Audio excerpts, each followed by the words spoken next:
Hey everyone, so we're back again. This morning we're going to go through Exodus chapter 3, verses 1 through 6, and this is Moses at the burning bush. So it says, Now Moses was tending the flock of Jethro, his father-in-law, the priest of Midian, and he led the flock to the back of the desert, and came to Horeb, the mountain of God. And the angel of the Lord appeared to him in a flame of fire from the midst of the bush. So he looked, and behold, the bush was burning with fire, but the bush was not consumed. Then Moses said, I will turn aside and see this great sight, why the bush does not burn. So when the Lord saw that he turned aside to look, God called to him from the midst of the bush, and said, Moses, Moses. And he said, Here I am.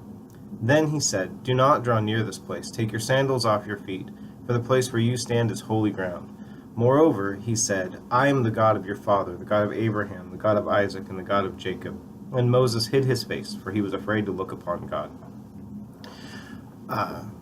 What sticks out to me out of this passage this morning is that Moses had to turn aside, and then God called out to him. But there's this bush that's burning and not being consumed by the fire, and Moses said, I'll turn aside and check that out. It didn't jump out and slap him in the face and say, I'm a burning bush that's not being consumed. He actually had to turn aside and go look at it. And I think often we miss things that God has for us because we are simply not looking, and because we just are so busy and caught up in what we're doing that we don't take the time to recognize that, hey, this is something from the Lord for me at this time. And we see from this, God send Moses to Egypt and say, let my people go. And it's this huge turning point. But what if he had said, meh, whatever, it's just a burning bush. I don't care. Whatever, no big deal.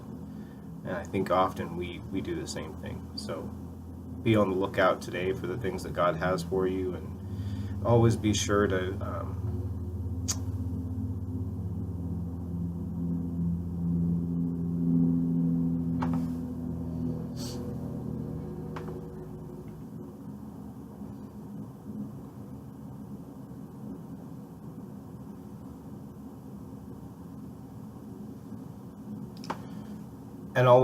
take the time to stop and look at the bush and see, is this something that God has for me?